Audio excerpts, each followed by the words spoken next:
It's about 5 months since greyhound trainer Sean Parker took over the trainer's licence from his mum Elaine. So today I've come up to Rosanda Kennels here in Hensall near Doncaster to find out how things are going and about his plans for the Greyhound Derby. It's been a tricky time over Christmas and the New Year. My dad had cancer and he's been having treatment and stuff like that. So yeah, it's kept everyone on their toes.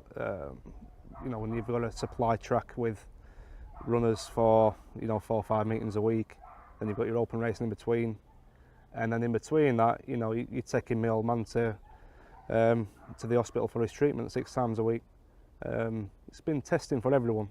It's took its toll on myself and my mum, but we've come out of it the other side now, and just look forward to the year in front of us with a nice few dogs and hopefully have an impact on the open race scene. Yeah, and hopefully things heading in the right direction on and off the track. Plenty of dogs here, a lot on your plate, both racers, retired and pups. I'd say roughly we've probably got about 110. The pups up the field obviously keeps everyone busy. The retired dogs, we always like to keep the dogs that have been good to us. They'll stay here forever, and unless we can find them homes ourselves, of course. And now we've got a large, what would be a reasonably large strength for people up north attached to Doncaster. Well, let's talk about some of the pups first. We're seeing them in the field today. You've got 2 litters here. First of all, Barnside Chloe, who is the bitch you've got here, and she's had some pups by Rio Quattro. They're 12 months old. And amazing to see with them today. You're just starting to lead train them at 12 months. You've really given them time, and you can see from looking at them that you're just giving them time outdoors. Yeah, we've got the space to do that, luckily enough, and giving them the time outdoors, learning to run, playing with each other, chasing each other, picking up knocks along the way. Naturally, we like them to know that they're fully, developed for their age. We don't breed to sell anyway, so it's not a case of, we need to get these out of the door by 13, 14 months old.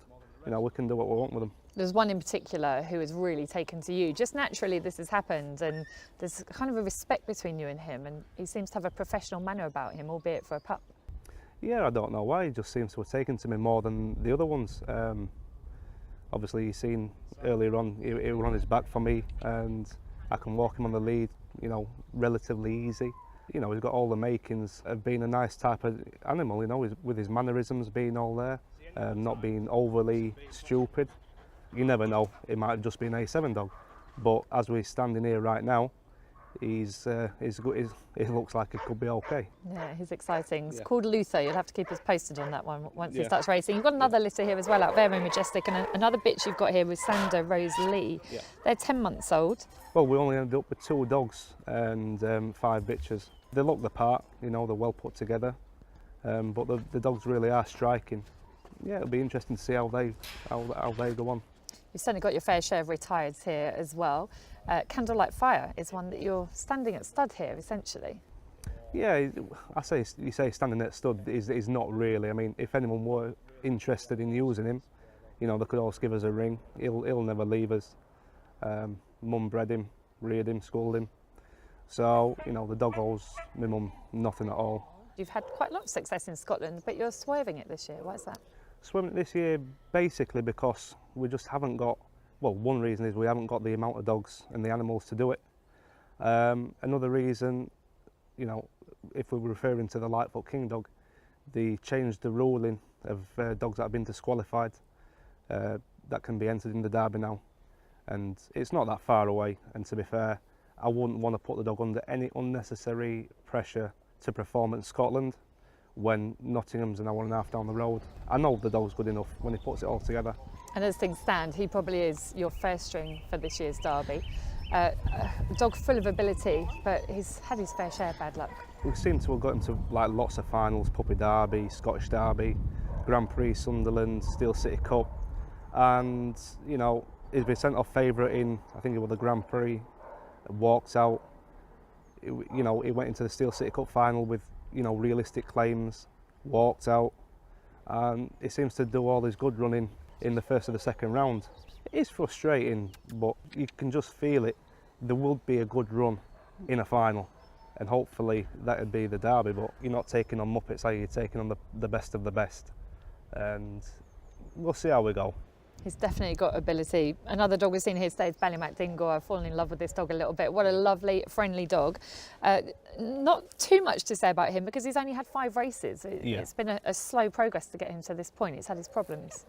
He came over to England last year and he didn't really do too much in the way of, you know, what they thought he should have been doing. And I believe he had a couple of problems, was sent back to Ireland. They were rectified, and then I got a phone call just before New Year's Eve sometime from Roy Ball, and he said, would you have room for him and 1 or 2 others? I said, yeah. Took him in. We've just been taking his time with him. We trialled him at Monmore. He did a 28.52, I believe, and then we took him back the week after for a trial stake and did everything completely wrong, which he's entitled to. So I thought, yeah, forget that. We'll take him back to Sheffield and give him a couple of trials. And you know, he's won 2 races at Sheffield in good fashion and beating some nice dogs. And then we took him back to Monmore, came out of the traps in front briefly, got his paw stuck in his muzzle, nearly fell over. Very green. Very green. His action, you know, he's got that typical puppy action, and we're still learning a lot about him. He's been bought to be a nice dog, and I'm trying to run him suitably to get him that confidence and keep him away from the proper animals, so to speak. Certainly one that could be anything though. Could be anything. You've got 3 more dogs coming in that are not here today, but they are coming in sort of imminently in the next few weeks. What about Ballymac Devon, first of all, from a very well-bred litter? Yeah, obviously coming over with the intention of running in the Derby. I know he's done some nice runs in Ireland, 28, 30, 40 runs round Limerick and Tralee. Well bred, I know he comes from a good litter. And yeah, it's exciting. I mean, to be fair, we were due a couple of dogs to really go to town with. And it's a pleasure training for Roy and his friends because, you know, they've really put the trust in us. And there's not a lot of people nowadays that are willing to give young people that chance. So if I can do right by them, I'm sure, well, he'll do right by me. And I'm hoping it's going to be a good, long-standing relationship going forward. And there's another one, isn't there, that we're struggling to pronounce, but it's something like Cure de Ferro? Yeah, he...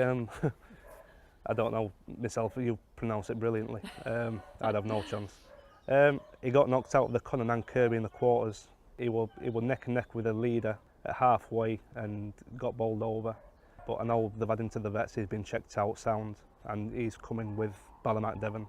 I think he's got a little bit more early pace than the Devon dog. Exciting times in front of us. And there's another one that your mum's particularly excited about, Anid Charmer. Yeah, I don't know too much about him. I know he's unraced, I know he's well bred. I think he's done a nice sprint round Limerick, 1910 for an unraced pup, which would be handy enough. To put it in comparison, when we sent Lightfoot King back to Ireland for further schooling as a pup, he went round in 1908. And, you know, so if you can compare it to anything, it would have to be him.